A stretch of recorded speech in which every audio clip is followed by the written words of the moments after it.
Welcome to the Nerdiverse. Go ahead, sit and listen to the masters, the old heads, talk about what you love the most.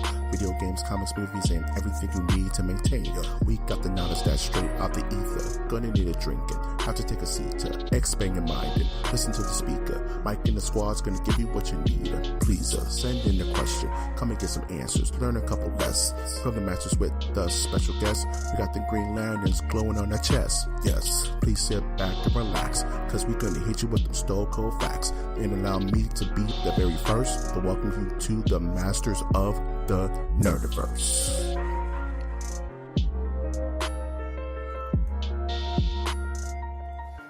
Welcome to the Masters of the Nerdiverse podcast, where we always have set sights to show you.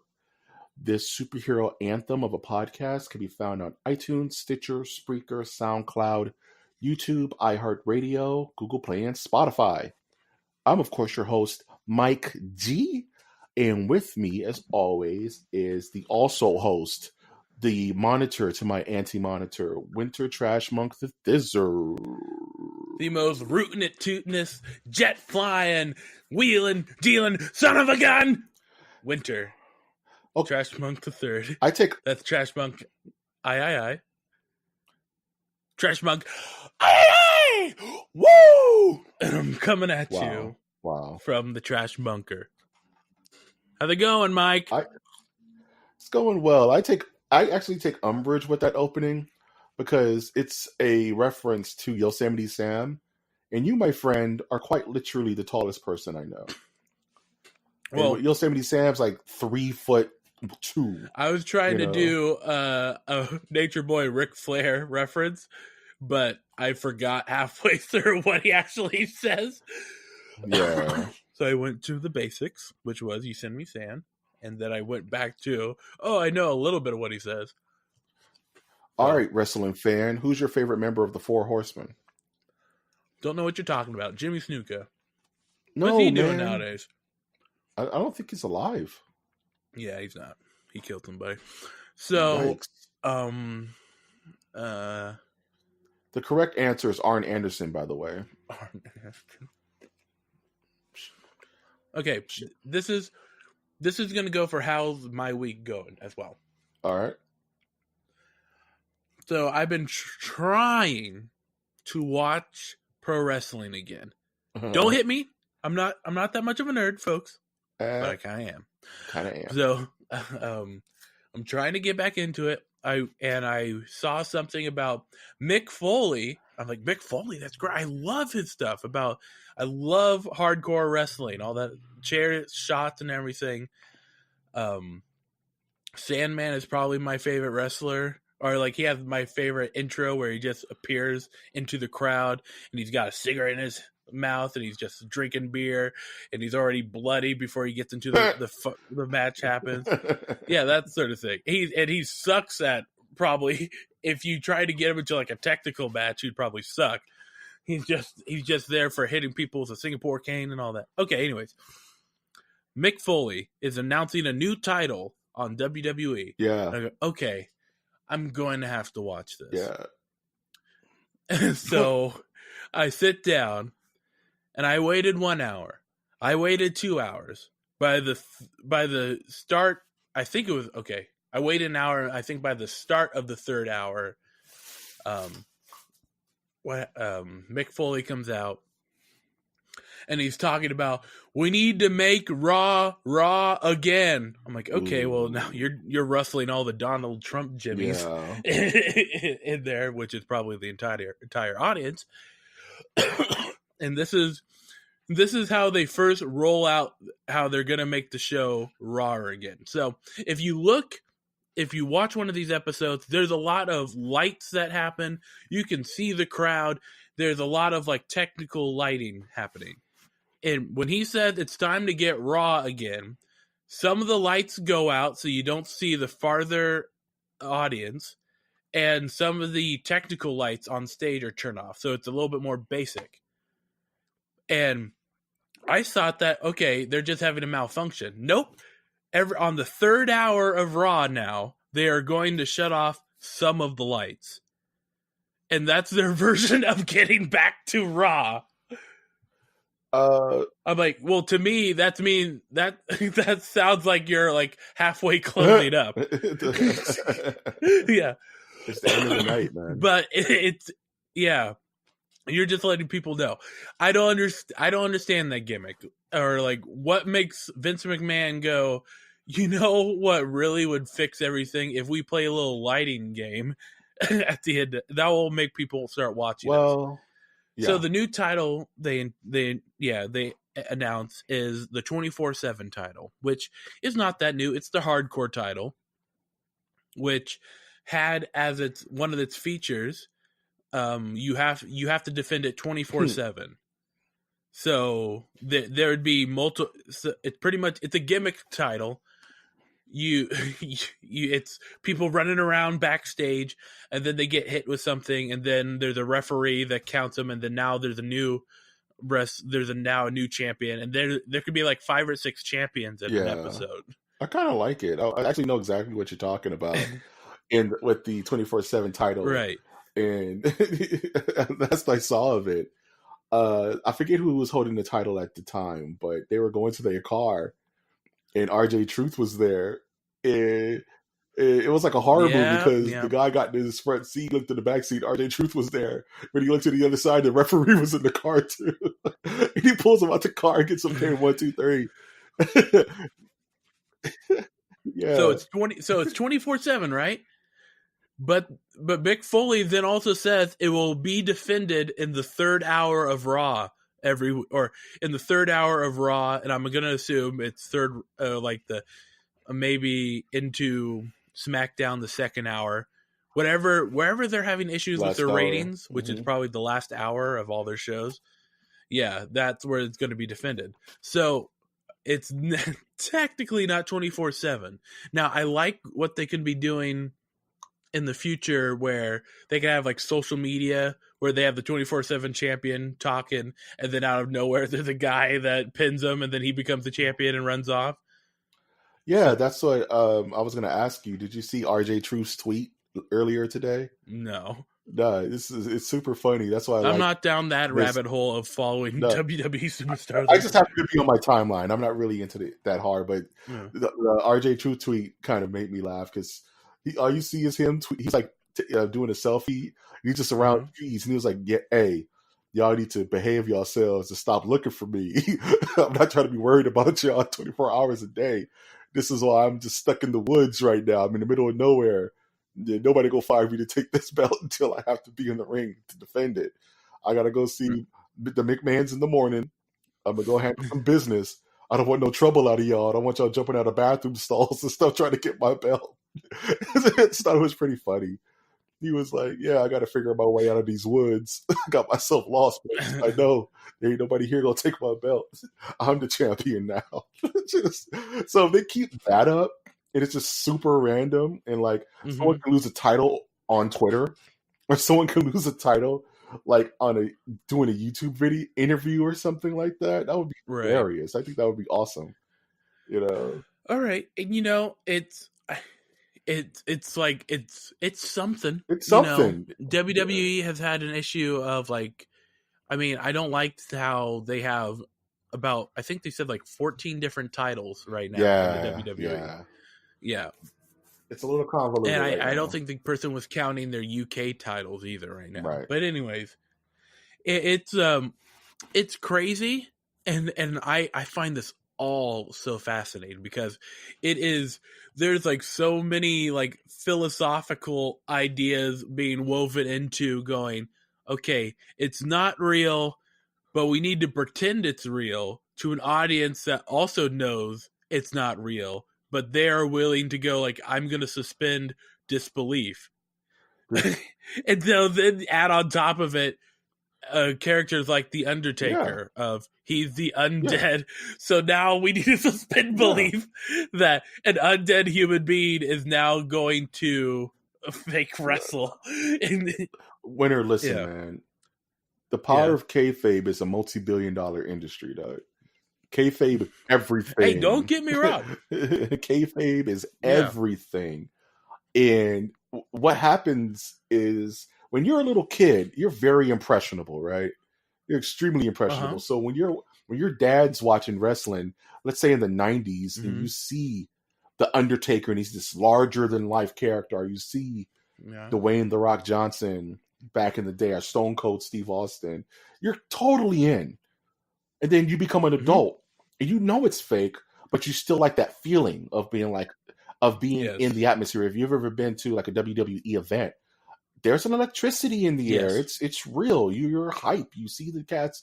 You're watching it. It's really an experience. Yeah, I You know. totally get like I liked how one person put it. Who's Al Snow actually was talking about it. Of what did everybody want? Anyways, that's Al Snow. So he had a character that was Yeah. Head, right? So and this was and it was like a mannequin head that he just cut off, and he would go into the ring like shaking it like, what did everybody want? And then people Yeah. shout out Head. It's awesome. What does everybody need? Yeah. Head. Yeah. What does everybody love? Right. Yeah, there you go. You have to suspend belief, man. Yeah. Like, so anyway, do you really think like Mankind with Socko really incapacitated people? No. Yeah. So that's so the way I look at it is like they are actors pretty much. And it's like why would we get upset with Angela Lansbury for not being a real detective? mystery writer. And that's what Al Snow brought that reminds up. me of back in the day when Bruce Lee was alive, right? And Bruce Lee was a movie actor. At the end of the day, he was a movie actor, but people would just come up to him and start fights and think they can whoop Bruce Lee's ass. Mm-hmm. And the truth was, no. Bruce Lee was actually a practitioner of Jeet Kune Do, and they would get firmly whooped. And Bruce Lee was like, I'm tired of just people walking up to me trying to do kung fu. Like I'm a dad. Like I'm at the grocery store buying eggs, and somebody tries to do a dragon kick at me. I'm gonna defend myself, but I'm right. Kayfabe is real, man. That's what right. So I'm excited about not WWE but more AEW, this new contender coming in. I don't know if you've been following that at all. Yeah. So I'm excited to what that has in store. I mean, they've already made a statement out there of going, our rating when we're on TV is going to be TV 14 instead of WWE's PG right now. And I believe the Attitude Era of WWF was 14, but we shall see.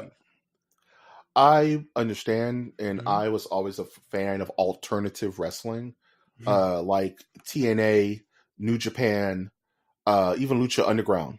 You know what I'm saying? I'm really big into alternative wrestling. And I think the WWE can stand a little competition.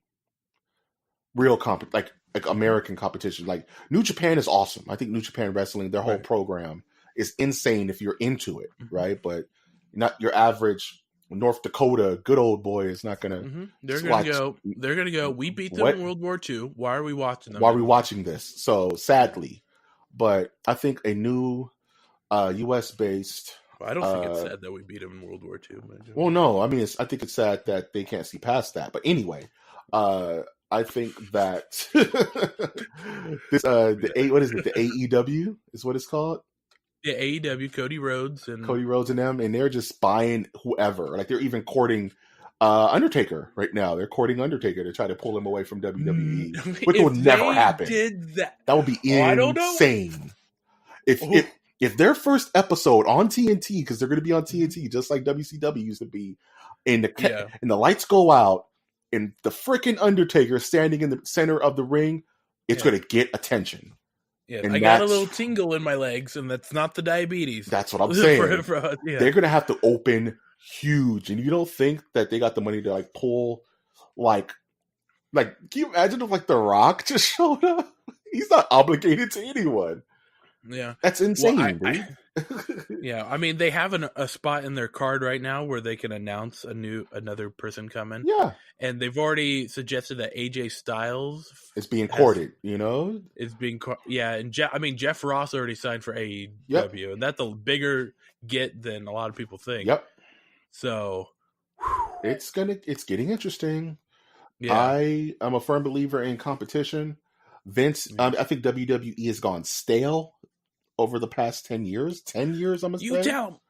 Yeah. And I think they need a little comp. I think they need someone Mhm. to put a little fire under them to finally take the reins of creativity from Vince and actually let Triple H and Steph actually run it because they booked pretty good, especially Triple Yeah. H. He has a good mind for it, but Vince gets in his own way a lot. So that's what makes a lot of these. That's why we keep seeing Brock Lesnar become champion because he just stuck. He doesn't want to give new talent chances. So it's anywho, The Beast. the Beast. Even though he needs to hit All leg right. day a little bit more, but that's just my opinion. But how was your Week? week? My week was cool. Actually, I got to go to my favorite horror macabre store in Burbank, California, called Dark Delicacies. Build-A-Bear. Build-A-Bear. Oh, dude. FedEx. It's just a horror show in there. But yeah, if you're in the Los Angeles area, you want to go to a store that's just pure horror, love, fun. It's called Dark Delicacies. This is not a plug. This is not a paid advertisement. I just really love that store. And I got me a book. I got a bobblehead of Jason. And I got this cool Twilight Zone poster that I just fell in love with. It's black and white. And I saw it and I was like, is that for sale? Or can we get are there prints of that? They're like, of course there's prints. So I bought and framed that. I'm probably, that hasn't been for sale since 1942. is what for sale? Whoa! And I go home and it's already in my house. So got to hit that up. And the same day, well, let me talk about video games for a split second. Was able to play more Celeste. That's fine. More Mortal Kombat. That's fine. I'm mad at the PlayStation Store because there's this new game that just recently dropped called Observation on PlayStation and PC. And apparently it's like $25 right now, but it's not too long. But apparently it's stellar in like a 10 out of 10. So I tried buying it, but the PlayStation Store was glitching out and locked my account. So I had to spend a whole day with their customer service trying to get my account unlocked. And I wasn't able to buy the game because I wanted to talk about it today. But oh well. But other than that, this weekend I got to go see John Wick 3, Parabellum, in the theater. And it doesn't disappoint. John Wick films are very, very good. And this last one, it's good because it knows what it is. You know what I mean? Like, it totally embraces what it is, which is a fun popcorn. Sounds like it's really excellent adventure. I don't want to play devil's advocate, but I would say,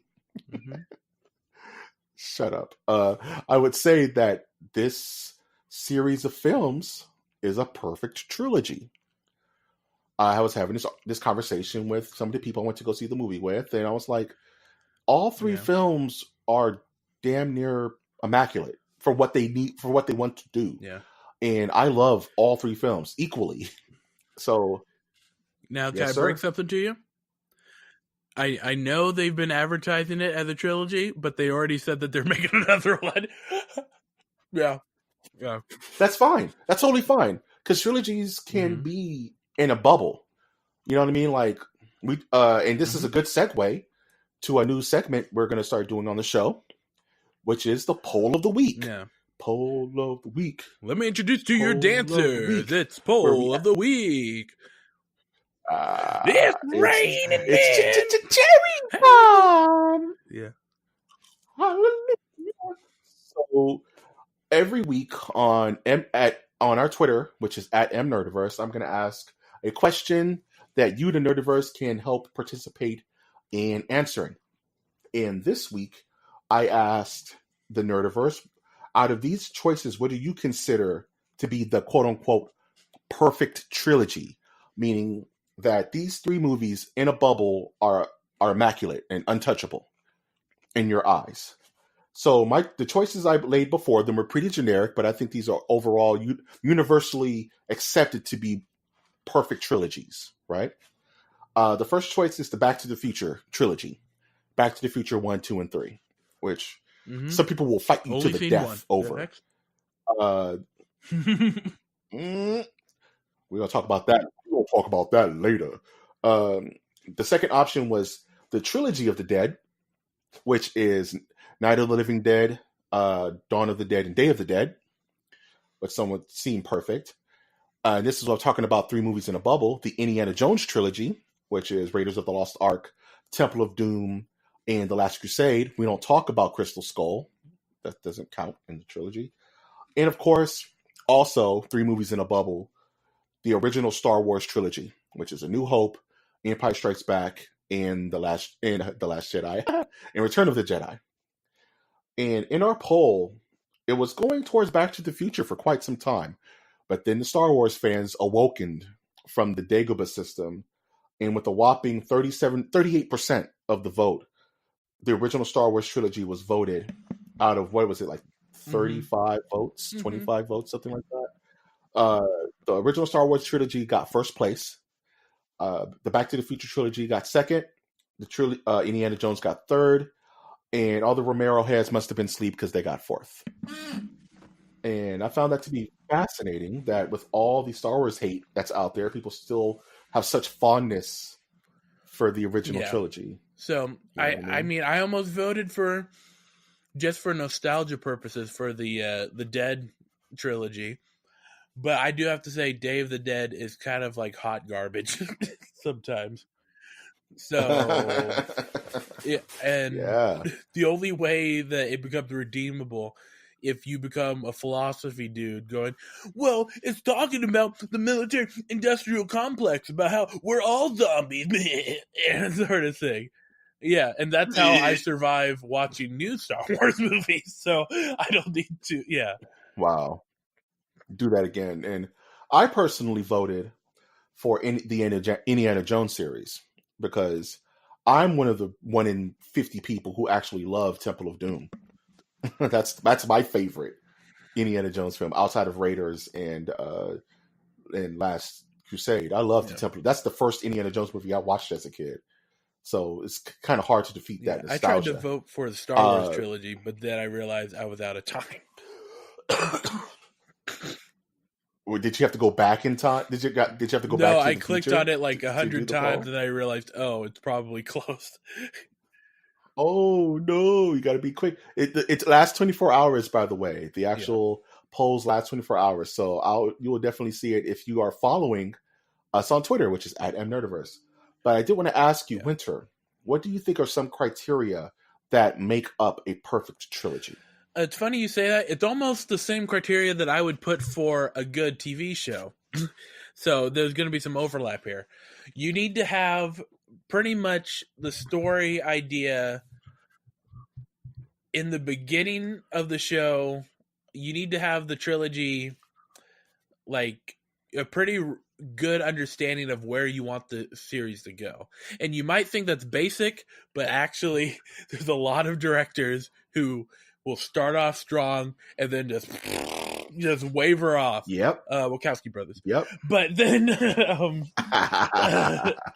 then there so I would say that's a strong thing. I would also say have stuff there that the basic viewer could enjoy, while also having like the hardcore nerds also like, if that makes sense. Because you're trying to instead of like trying to make a generic thing that will appeal to everyone, have something that's like unique that a basic person would enjoy, but also leave the nerd to dissect it and go like, well, like go deeper if they so choose. Yeah, I definitely concur. Fan loyalty is really big on having the perfect trilogy. Is something that doesn't have to slap you in the face, but if you're something that rewards you for staying along for the ride. Mm-hmm. You know what I mean? And in trilogies, it's really hard to keep that through line if you have different directors for each film. So like you said, consistency is huge. You know what I mean? Like the story has to make sense throughout all 3 films, and the continuations have to have synergy with the other films, maybe the film before it or the film after it. Yeah. And if it's the final film, that has as much pressure as the first film to sell you. And You know what I never mean? fall into the trap of going, leaving a question mark. If this is going to be the conclusion, make it a conclusion. You can add you can add a little flair of going, the universe will continue on, sort of thing, but you have to put a loud and hard period at the end of the story. The characters that we're staring at now, story is essentially over. Right. But you can, like you said, leave the door open for an expansion of this world that you've created. Like Back to the Future is a perfect example of that. Now, I'm not a huge fan of Back to the Future 3. I've only seen it like once or twice. Yeah. But what you can say is that series bookmarks the hell out of itself. It's like, this is the end of this story between Marty and Doc Brown that started with them. This is the absolute end of the story. Adventures are to ensue for Doc Brown and his family going forward, but that's not this story. Right. This story is over. And I think that finality is extremely important, and not to leave it wide open or ambiguous, as it were. And there's that thing, I'm gonna butcher this, but it's a screenwriter thing of a cat stuck in a tree, right? So you want to first develop how that cat first got into the tree. Then you want to go the process of getting the cat out of the tree. And then I could be butchering this whole topic, and then the conclusion of the cat is now out of the tree and character has reflection. Yeah. Yeah. It's so funny. That's the major, and right there, 3, and that's like Star Wars, Empire Strikes Back. Oh, sorry, A New Hope, Empire Strikes Back, and Return of the Jedi. I totally agree. And I was when I was at Dark Delicacy, they were currently having like a writers guild, and a bunch of like industry writers were just sitting around having drinks, talking shop, right? Yeah. And these are guys who, like, one of the guys wrote, I think, for All My Children. Another person wrote for Firefly or something weird like that. We're just chilling, and nothing speaks, by the way, of Hollywood, just a random day in Los Angeles of having a writer of Firefly and All My Children. It's so weird. It was a weird mix of writers in this building, just waxing poetic, and I was just like a fly on the wall, just kind of listening while my friends were shopping and stuff. But they were mentioning, like, one of the guys said, writing 101. I'm writing a road trip. One of the hardest things in the world is to get everyone in the car. Right? Mm-hmm. One of the hardest things in the world is to make a believable transition from the first frame of the film to where you need them to go to propel the story, because they all have to have a believable reasons to why they're in this car. And some characters are easier to get in the car than others. And you'll find yourself spending hours or days agonizing over something so simple, because if there's not a smooth transition, it's all for naught. It all begins to fall apart at that point. Mm-hmm, mm-hmm. And I think trilogies have to nail that on both bookends, the fade in and the fade out. Yeah, because the first movie you essentially have to create buy-in. Yep. And it's. I want to know the psychopath who's going, I haven't seen the first movie, but I will see the second one. Well, It's the same thing for people. Sometimes that works. There's one person who went to go see Avengers Endgame and didn't watch any of it. There's that one guy who has questions at the end of the film because he just decided to watch Endgame at the end of a 10-year arc. I feel like I'm missing something. Yeah, why is that purple guy so mad? It's like, get out of my face, dude. Like, I can't with you. But that's the weight of a trilogy, is that each film has to stand alone in its own isolated compartment, but also make sense if you also reward those who've come along the way. You know what I mean? That's the pain of a trilogy. Absolutely. And that's the hardest thing to nail, especially the final film. You know what I mean? Too crazy. Good topic. So we're going to do definitely another poll of the week next week. And you'll get to participate. And we'll actually be able to discuss that topic as well. So I think this is a good new segment for Masters of the Universe. Don't you agree, Winner? Absolutely. But you know what time it is Yeah, it now, right? segues perfectly to the news. Dun dun dun dun. Brum, brum, brum, brum, brum, brum, brum, brum, brum, brum, brum, brum. Welcome to the news. I'm your host, Walter Schaefer, and with me, as always, is Charles Barkley. Oh wow, I get to be Charles. Damn, my name was going to You be. want to be somebody else? I was going to make my name Tennessee Johnson. Yeah. Our Slack You can be payback. Matt Lauer then if you don't want to be Charles Barkley. If you're going to give me that lip, you be Matt Lauer. That's not fair. I might as well be Dallas Reigns, Doug. You know who Dallas Reigns is, Doug? That's an LA joke right there. Don't talk to me about Dallas Reigns. Dallas Reigns is the coolest. He's not listening to this podcast. Let's get into some video game news, man. So let's start with our good old friends at Sony. Always setting the world on fire. So apparently, Sony and Microsoft are teaming up to announce a partnership for cloud gaming and content streaming solutions. This is an interesting story. Because apparently, somebody at Microsoft got the bright idea to supersede the gaming division of Sony Interactive, and it just went straight to Sony, the company, above them. And so Sony Interactive, the makers of the PlayStation and the people who've been running this since God knows how long, got to be announced this with everyone else. It's just kind of insane. You know, they hopped over the problem because we all know that recently Sony doesn't like to play well with others. They're, in regards to the whole Fortnite tobacco, and we prefer a single player style of company.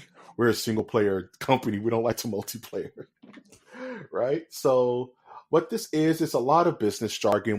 Pretty much what this boils down to is currently Microsoft has a very strong cloud gaming system on their end. I forget the name of the actual program, if you know that by any chance, Winter, that they actually are utilizing. And Sony wants a piece of it. They're like, hey, we really don't have a strong cloud gaming infrastructure at this point. It's called Scoter McButtface OS. That's what it's called in Japanese. So Sony's like, yeah, guys, we don't want to be left behind because whatever Google's planning has everyone shook. The Google's Project X Cloud, Project MK Ultra. What? Project X Fart. Okay, but Sony's like, yeah, if we can't beat them, join them, at least at this stage of the future of gaming, and it's starting to really shape up like we're really not going to have consoles after this last generation because the enemy of my Google is my friend. Exactly. Everyone is shook because Google is in the labs doing something. The actual data center solution is called Microsoft Azure. Microsoft Azure, as in blue. So they want to utilize that for their Sony products because I think the writing's on the wall that cloud gaming is the future and consoles are going to slowly die, which makes me very sad. But I think Nintendo's going to Nintendo, but Sony, or Microsoft rather, are totally okay teaming up for a future where console sales don't matter anymore. It's all about a steady place where their content can live, which is on some cloud service. Meanwhile, a tumbleweed blows through a GameStop. Please take my used river, discs. Man. GameStop take my used discs. Hate GameStop. Whoa! Have you ever? Anyway, this cat's got claws, and it's scratching up all the discs. Oh, I just bought this yesterday. How much can I get for it? Oh, $3. But I paid $60. I paid $59 for it. That's the power of competition. There's no competition. That's the problem. There used to be competition in electronic boutique, but those guys went under. So GameStop was the only game in town. Go to your local Hollywood Video. Winner. You're triggering me right now. There is no Hollywood Video anymore, man. The last Blockbuster is in Alaska. No one goes. All they have is copies of Cool Runnings, dog. That's it. Cool Runnings and like Diet Pepsi. That's all that's in there, dog. And the Memoirs of the Invisible Man with Chevy Chase. Dog. That's all that's in there, dude. It's the most garbage. Wow, I need to get out more. But speaking of things I need to get out, apparently Sony is creating a TV and film production studio for their video game IPs. I feel really strongly about this. Like, no, happy? not at all. I'm not happy at all. I don't trust so. Well, they did so well with Venom. Okay, you literally stalled my hard drive for a second. That's it. Is that I don't trust Sony with anything other than providing me with PlayStation products. I don't trust and very cheap headphones and TVs. I'm super Sorny. not cool with any of what's going on here, only because Sony cannot be trusted to make films or TV series or anything at this point. And the idea that they may sully some of their perfect titles, like God of War or Uncharted or Last of Us, and bloat the storyline, is something I'm not really looking forward to, man. Like, yeah, I think what will happen is that we'll find out that, I mean, PlayStation is good, or at least these games are good with like clips from the game, but to like sustain that for like an episode of a show, like how long of a Last of Us cut scene can you sit through? No, it's like you have to support this for a season. Yeah. You know what I mean? Like I'm okay if they said, okay, this takes place in the Last of Us universe, and you see clickers and stuff, and it's very Walking Dead. Yeah. Or this takes place in the Uncharted universe. But it's like, I don't want Kratos on TV doing like side adventures that may contradict. We had a deal, Poseidon! We got a deal! Hermes! You know, so I don't want any of it, man. Just let the video games tell their story and stop. Don't let Sony touch anything unless it's unless it's PlayStation related, man.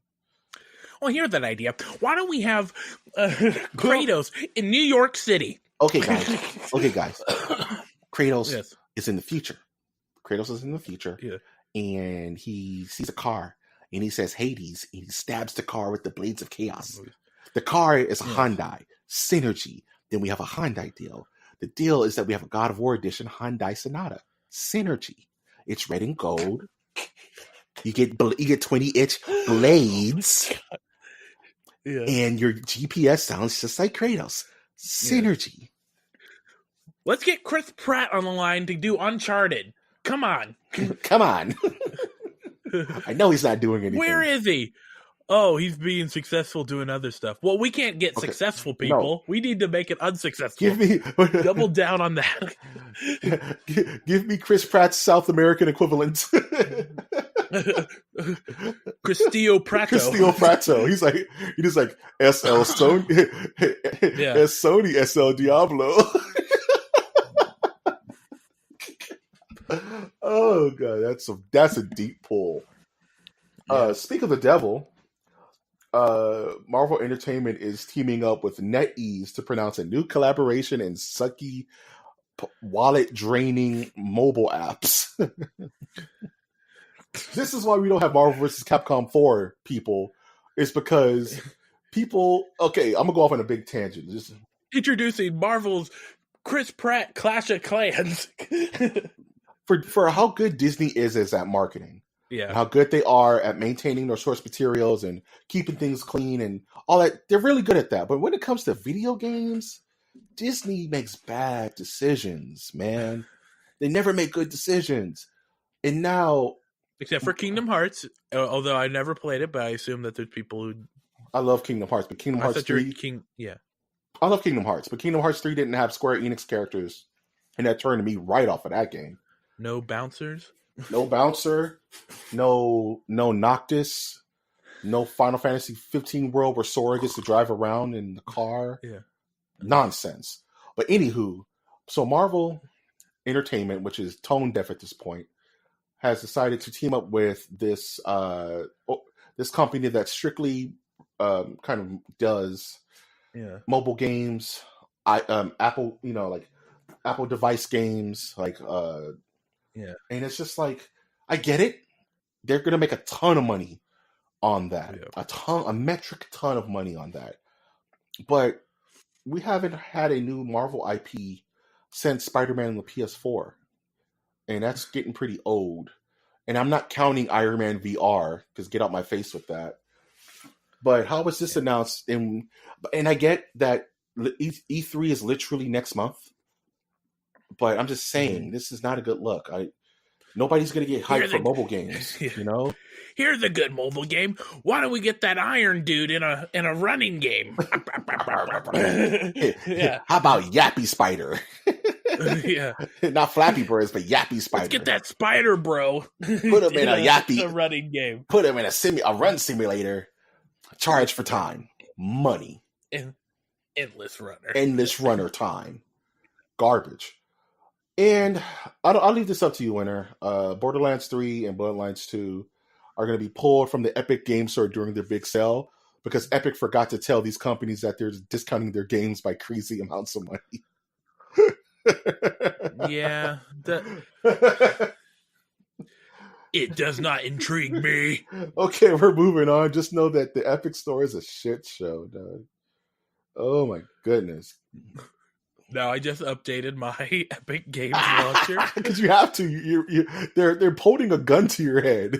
It's like it's out of control. This is why I'm a grown man. They don't tell me what to do. As you buy more skins for your Rocket League buggy, dog. Shake your mouth. I almost gave myself an aneurysm there. Let's get into some movie news, man. It's not a lot. Okay. It's super not a lot, which will be fine. Westworld Season 3. Do you watch Westworld? Haven't watched Season 2. I liked Season 1. That's about I don't care about it. I use this as a segue because I feel obligated to ask you, did you watch the Game of Thrones finale, and what's your take on it? We have to talk about it. As many people know, I watched this final season not because I wanted to in the beginning, but mostly because people were like, we need to talk about Game of Thrones. We can't talk about Game of Thrones because winter is here. I'm like, you have literally everywhere else. Leave me alone. Right. So then I started watching it. And not a good deal.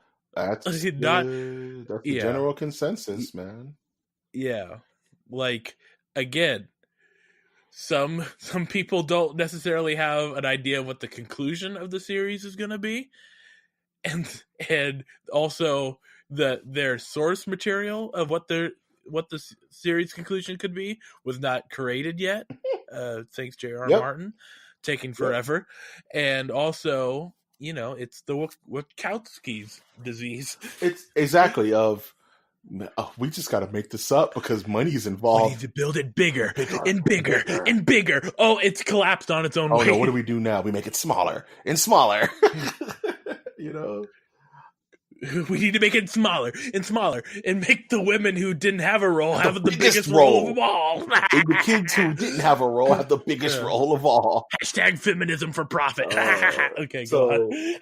I was never into Game of Thrones. I didn't have HBO, so I never got into it. Yes. But given the backlash of this finale, yes, it makes me want to actually just buy the DVDs and start watching it. Now that it's all over, just watch it. I kind of want to do it. Yeah. Because it's so polarizing. People are either it's okay or I hate it. No one loved it. Either it's okay or I hate it. Well, there's a middle period of Game of Thrones where it turns into is this like a Skinamax version of Game of Thrones for a minute? And that's awkward to watch with your parents, my mom. Yeah. Yeah. Mm-mm. So I just want to bring that up really quick, and thank you for your input, because I probably am going to start it once all the hype dies down and it's afterthought, kind of quietly watch it alone, in the dark. But while smoking one of those really long cigarettes from the 1920s. Yeah. I don't smoke, by the way. I just want that for the aesthetic. Yeah. Anyway, this blonde Daenerys girl's got what it takes. Hacha mama. She got the chutzpah. Yeah. I'm just filled with the voices today, folks. I know, man. You're balling, dude. You're out of control. You're like a regular Frank Welker over here. You can't contain the trash. You're like Mel Blanc over here, bro. Yeah. You're a regular. I can't know how you do it. Yeah. Speaking of cartoon voices, cocaine. No, that's for Stephen King. No, he doesn't do that anymore. He's clean, guys. No. Best excuse for having writing terrible movies. I'm clean, guys. Give me a break. Yeah. No, it was all just a drug. It was all the drugs. It was the drugs. I'm sorry. Apparently, that was the case for Maximum Overdrive, but we don't talk about that. That was all a hot mess.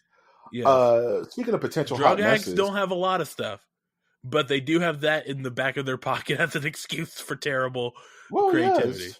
I'm an alcoholic. I'm totally devoid of all responsibility. Now, alcoholism reverses because I'm alcoholic. You should they'll go, well, you should have been a good novelist. I know, right?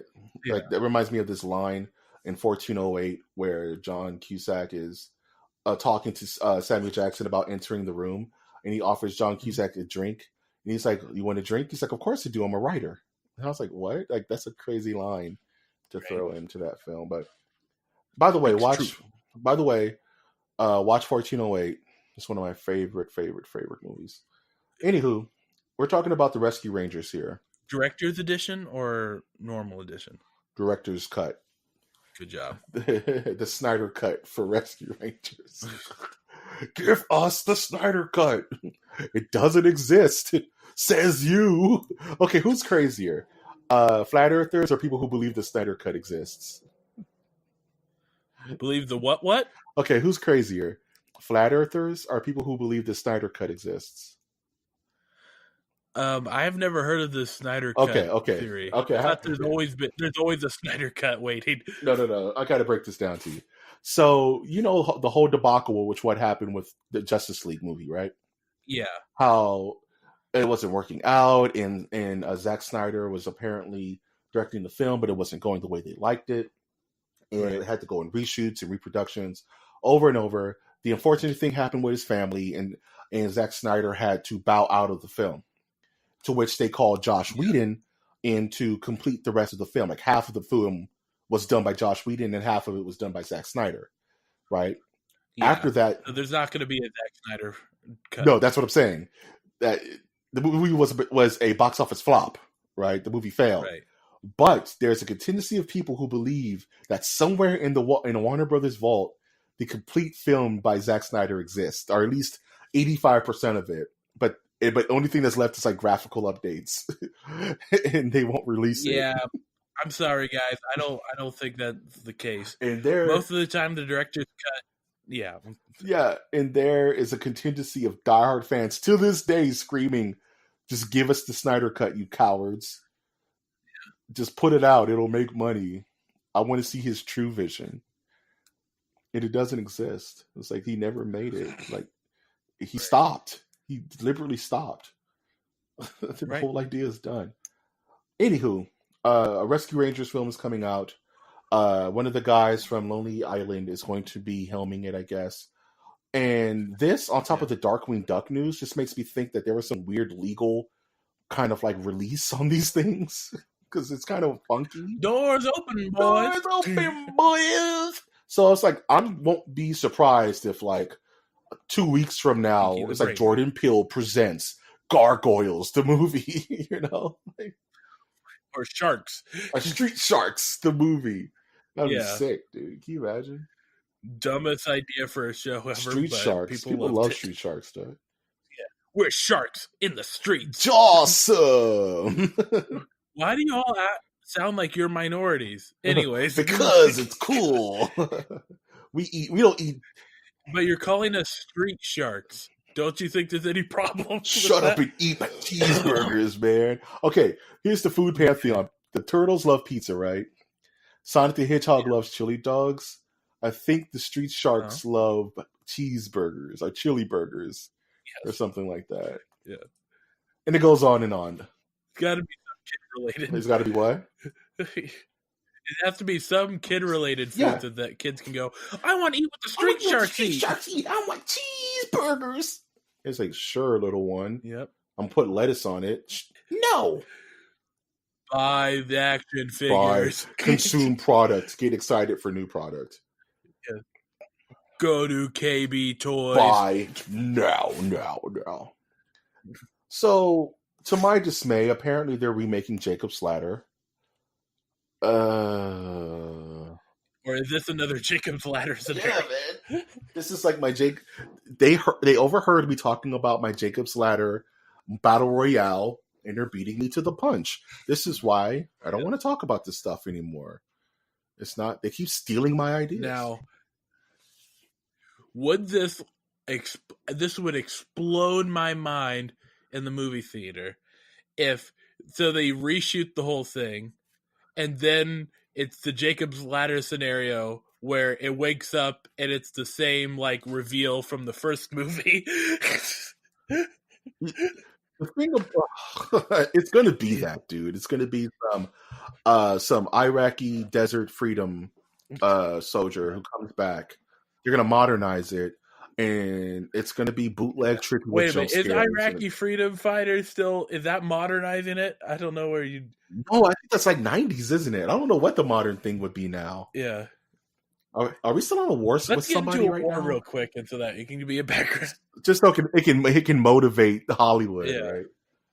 But it'll be some modern take with some war veteran who comes back and his life is all weird, and he dances with a girl with a lizard tail, and who has he wakes up and fellas. Or you thought she had a lizard tail. Whoa! That's dumb. Lastly, or you not. Okay. Are you snot? Are you snot? That's kind of dumb. And she goes, yes, and then she just turns into like gelatinous ooze and explodes on you like the dude from Big Trouble in Little China. Yeah, that's how my dream went. Okay. Do you remember the movie True Lies? Arnold Schwarzenegger. Yeah. A script written by Quentin Tarantino. And I don't know. Yeah, he wrote True Lies. Shut up! No, he didn't. Are you serious? Don't you call me a liar? Fair enough. Okay. Apparently, Dustin Hoffman was in Star Wars too. Yeah, he was grabbing up people over there. Okay. Yeah, man, he was Greedo. He played Greedo. I just don't know. No. I'm not going that route. I'm not entertaining that. I'm not. My mind already went to. Oh man! You went to a really dark place, and I tried to save it, dude. Yeah, I'm trying to save it, man. Yep. But yeah, he actually did write True Lies. What? Okay. Damn it. Okay. I'll look that up while you're talking. Thank you, because you just broke my brain. I need evidence on that before this podcast is over. So the Disney Plus streaming service is going to be doing a True Lies TV show that's going to be helmed by MCG, the guy who does all the Mission Impossible movies. Uh-huh. And my thing is not Mission Impossible, but True Lies is a good idea. A husband who's a secret agent who doesn't tell his wife, and his wife's kind of like a everyday person, and they kind of get pulled into this life of espionage because they got pulled into one of their husband's cover IDs or into one of his operations. I think that's a good idea, but will that last over a season? I think it can, depending on the couple, and it depends on who you get to replace. Because can you remember the name of Arnold's character in True Lies? Does it matter? It does not matter. It does not matter, right? So yeah, you can literally get any body to kind of fit that role, and especially his wife's role. Or they can reverse it and have the wife be the kind of spy and let the husband be the homemaker. I think that would be kind of cool to flip. One of us was wrong. One of us was wrong. Which one was it? Was it me? It was me. I was thinking of True Romance. Okay. Yeah, True Romance is with what is it? Emilio Estevez, Christian Slater, Christian Patricia Slater. Arquette. Yeah. Yeah. Val Kilmer as Elvis is in that movie. Yeah. The yeah. So True Lies, that's the one that has Jamie Lee Curtis in it, right? As well. Yeah, she does that. So, she does that dance, and he's like, "Do it, doucement, do it very slowly." so Yeah. would you like to know a fun fact about that scene Yeah. where it wasn't in the script for Jamie Lee Curtis to fall? Yeah. And then she fell. And Arnold Schwarzenegger was like, "What? Yeah. And she got up real fast. Get to the chopper!" And then yeah. Oh man, that was a good scene. Yeah. Because it was so real. I think that's one of my favorite Jamie Lee Curtis performances in film. Like, it's like, now that scene was directed by Quentin Tarantino. Wow. Okay, you're just gonna die on this vine, aren't you? You know, I'm dead serious. Dustin Hoffman was in Star Wars. He played a young Greedo. Maybe Quentin Tarantino was walking down the same road as James Cameron. He tripped. Some of his pen touched the script of True Lies, and therefore, according to writing Hollywood mumbo jumbo rights, he's now credited as an unspoken writer of True Lies. Maybe he was at Pink's at the time eating a chili dog, and he was like, "I smell Arnold Schwarzenegger," and then he just called James Cameron and was like, "Is Arnold Schwarzenegger around?" It's like, "Yeah, he's down the street." I knew that's what I smelled, and that's. Does Pink's play that Aerosmith song 24/7? No, it just plays the song of people screaming in line to get their hot dog. Where's my hot dog? Why is it $12? It's insane. I hate Pink's. I love Pink's and I hate Pink's. Hey, babe, watch me spend $24 on a hot dog. Baby got change for $100. I need to buy 3 hot dogs. Stupid Pink's. Stupid delicious Pink's. Okay. LA alternative, go to Tommy's. Go to Tommy's. It's better. And this has been Hot Hollywood Alternatives with Mike G. Mike G. True. That was the news. The news. Where's some hot alternative to Mike Fieri? No, Guy Fieri's restaurant. There's an alternate reality where I dress like Guy Fieri and I drive a Cadillac and I just go to diners, drive-ins, and dives. But that's a dark universe. Say you wanted to go to his restaurant in Los Angeles, but you don't like how nice he is to everybody. So what restaurant would you go? What alternative would you go to? In Los Angeles, if I don't want to go to Guy Fieri and see his face. Yeah. He does like Tex-Mex kind of stuff. If you want good Mexican food in LA, you can definitely go to what is it called? El Tapiac in East LA. Okay. They have this giant, like 5-pound burrito called the El Manuel, I believe. Mm-hmm. It's super duper bomb. So you can get that. It'll punch you. You're not human enough to eat that damn thing. There's a ton of other places that it's oh no, no doggy bags, please. It's a waste of good suffering. Yeah, so there's a ton of other places that are escaping me right now. Also, if you like Cuban food, go to Versailles. There's plenty of Versailles in LA. Yeah, it's super good. Are there Cuban enough food. Fuddruckers around there? There's never enough Fuddruckers, my man. I'm mad there's not one in my house. Is the problem. You can build your own hamburger with all your crappy condiments that have been left out for common peasants to sneeze at. You want to put peanut butter on a cheeseburger? Go to Slater 50/50s. Shut up. Peanut butter and jelly burger. Yeah. Isn't it wacky? Fucking hate it. I hate LA sometimes. Anyway. This has been Hollywood Alternative. With Michael G. Yeah. With Mike I hate LA. I hate LA. I'm so corrupted, guys. What are you looking forward to, man? I'm looking forward to, I think I'm going to a French restaurant tomorrow. Oh. My parents told me it's all you can eat, and I said, well, I'll be the judge of that. And yeah, that's pretty much it that I have going on right now. Yeah, man. I am looking forward to getting a haircut. I super need one. Yeah. I'm starting to look like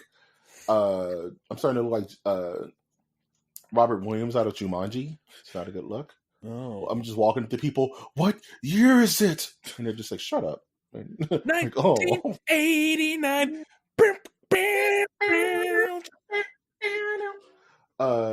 Other than that, I'm looking forward to getting this damn game Observation on PlayStation. Yeah. I'm gonna buy that eventually. And hopefully, I'll be able to play a little bit of it before Observation the next on PlayStation. You just conjunction get some good communication.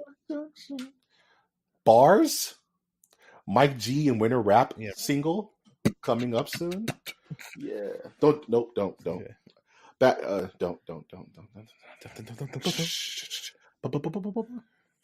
That's all I got going. This week is pretty slow, man. I'm just trying to live my best life. I was able to finally try the Dark Berry Spider-Man Far From Home edition Dr. Pepper. Uh-huh. So, it's all right. I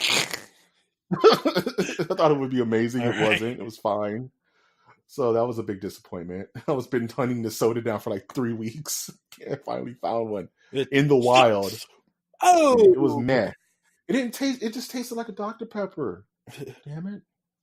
Anywho, any last thoughts before we close this bad boy out? Yeah, check me out on social media at TrashMonk3, the TrashMonk III. I'm trying to post more. I'll be, doing stuff. And if you want more content like this, please find us on Twitter, which is at mnerdiverse, where you can participate in our polls of the day. We do a lot of fun posts and memes and interact with the community because this podcast, this Pottern family, as it were, is huge and has tons of people who are just amazing. So you definitely want to follow our channel for more up-to-date news. You can always like our comments and like our episodes, which you'll be able to find on Twitter as well, but also on our website, which is mastersofthenerdiversecast.com. We can listen to all of our backlogged episodes. That includes our top 10s and our MOTN reviews. We recently did one of Pet Cemetery, and it was amazing. It was okay. So you can definitely listen to all those old episodes as well. And remember to comment on our posts and to subscribe to our channels wherever you may be listening to this fine, beautiful podcast. Because just by clicking a button, just by clicking subscribe, helps us immensely. So I do, fingers crossed, hope that you can do that for us. Indeed. I've, of course, been your host, Mike G. And I've been your host, Winter. And we will always ask you to take that one step beyond.